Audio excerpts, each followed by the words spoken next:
Agents of S.H.I.E.L.D. Season 5, Episode 3, A Life Spent. This is definitely a cool episode. They had a really cool sort of cliffhanger moment at the very end there where we find out that there are actually people on Earth, or at least potentially, if they're not on Earth, they're using some sort of technology to kind of redirect the signal through space, but there is someone officially out there. Like, they say Virgil's name. They're like, you haven't talked to us in 3 days. They give a name, they give a time, and they talk about, the delegation, as they call them.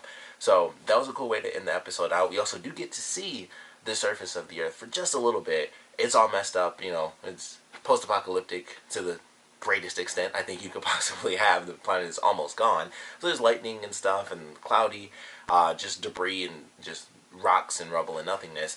And these crazy monster dog looking things. It may or may not be the roaches that are also on the ship, but we don't get a really clear look at them. It's like an aerial shot, so they just look like kind of just wild, like alien dogs pretty much. But great way to end the episode out. Definitely looking forward to next week's episode and getting some more content on that and maybe learning some secrets about modern day Earth and what the deal is and the whole plan of having the team sent into the future, all that stuff. But definitely an awesome episode. They basically referenced the multiverse like 2 separate times, which I thought was very interesting. I mentioned in my premiere review that by the time they got to the end, it was like, okay, they're just in the future. And then they bring it back around where it was like, maybe I was right the first time. Maybe they are in the future, but also in the future of an alternate dimension.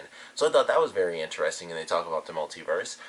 The other time they referenced the multiverse, this was more of a reference to like the comic books more than actually saying like maybe they're in the multiverse or in a different dimension. But the little chunk of rock that they call 616, where they first get the signal where it's like bouncing off of that rock, that is a reference to Marvel Comics because Earth 616 is the main Marvel universe. That is where all the comic books, take place and stuff. I don't know if they'll ever get into that in the movies, but if they do, the movies will not take place in the Marvel 616 universe because things are so different there. Like, all the events are different than they played out in the comics. Characters show up at different times, so that would not be the main comic book Marvel universe. You have the comics, which is 616, and then the movies would be like a different Earth or something like that. So I thought that was really cool that they referenced that and officially talked about the multiverse theory and stuff like that. So I thought that was really cool. Daisy has a pretty awesome episode. I think her storyline was one of my favorites for sure. Where when she's going through, she gets the scroll. Yo-Yo had a super epic scene. Like, I don't know why. I guess because I just haven't seen it in a while.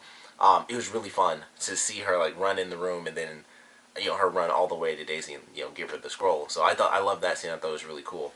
But Daisy goes through. She's fighting a bunch of people. They have the elevator scene, which I thought was really funny, where they do like the stretched out scene.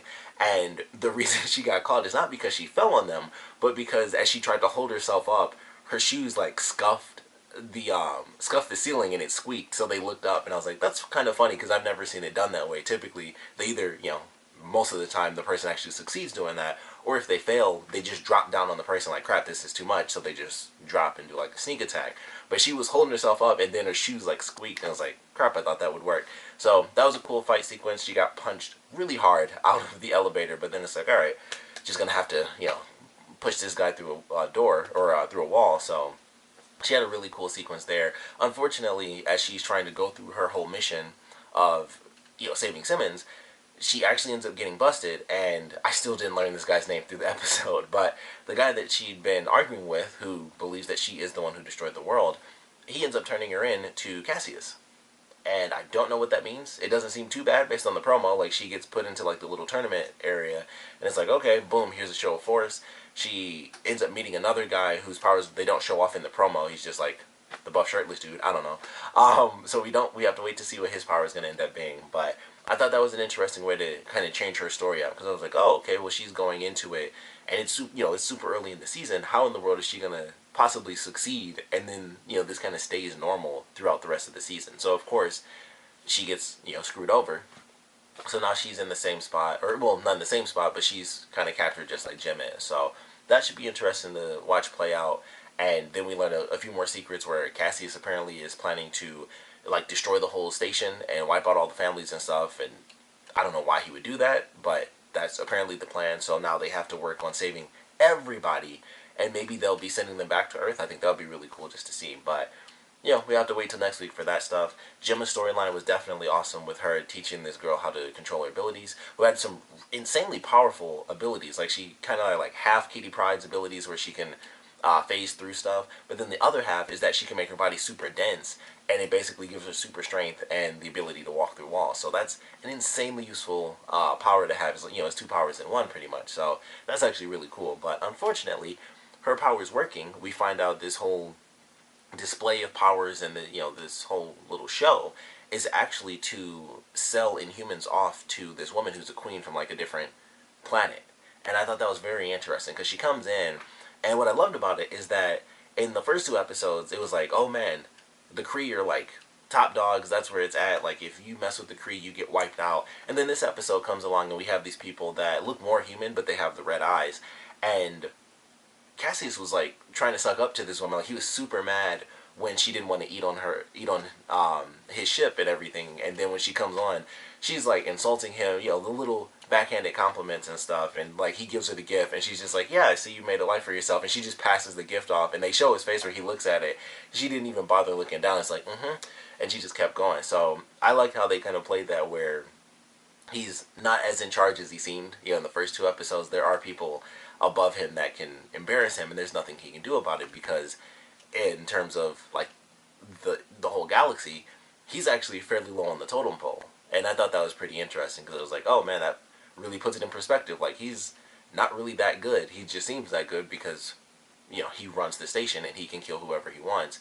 But there are people far more important than him. So I thought that was very interesting, and they play it off as these kids going through Terrigenesis is them being sent off as ambassadors to go around the galaxies and stuff. So I thought that was interesting, and unfortunately, based on what we got to see with the little fight that they had between the big guy and the girl, is that her winning basically made her, like the next champion or whatever for this woman. Like she's just one of her fighters now.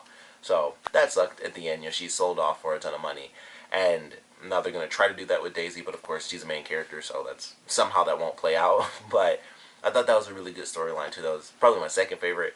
Just watching Jemma have to go through that process, and there were a couple of moments where she was trying to step up, and I can't remember the woman with like the metallic balls. I can't think of her name right now, but there were a couple of times where she had to like get in Jemma's way, like, hey, I got these things. I'll just shoot them right through you. So there were a couple of moments where it started to get a little tense, where Jemma was like, crap, I want to save this young girl, or stop her from being sold off to an alien to skirt across the galaxy and use her as a fighter or whatever. So I thought that was interesting. I like that storyline for sure. And then, of course, like I said, we have our main storyline where the team does end up getting like this radio signal bouncing off of this little rock, and then they're able to capture enough of the signal and get the pieces that they need to recognize, or like really rein in the actual signal. So now they have to find a way to get in contact with this person and get to Earth, somewhere on the planet, potentially, because they could still be in space. But I would assume somewhere on the planet there are actually people surviving, and somehow, the agents of S.H.I.E.L.D. are supposed to be the saviors of these people, and I would assume the people of the entire, the entire space station. So definitely excited for the next episode. I think, excuse me, holy crap. So far, this season's been really intense, even though it's only been 3 episodes. I'm really loving it. I cannot wait to see what they're going to do with it, how things play out in the end, which characters, maybe stick around to the next season if they do take...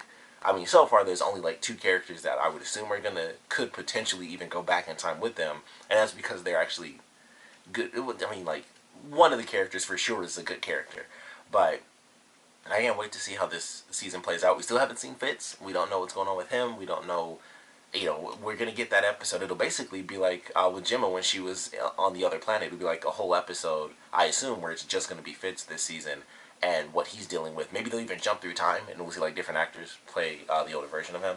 So I think that would be cool. But who knows? Like, it's pretty insane right now. Something that will definitely be coming up pretty soon is Mac and his like insanely strict rule on like not killing people. He's gonna be super mad at Yo-Yo because she planted that gun on the guy, and he was like super disappointed, even though she was saving their lives. It's like, oh, you basically killed this guy. And he's got like an oddly direct sense on that, where it's like, I am not moving from this point, do not kill people, and that's it.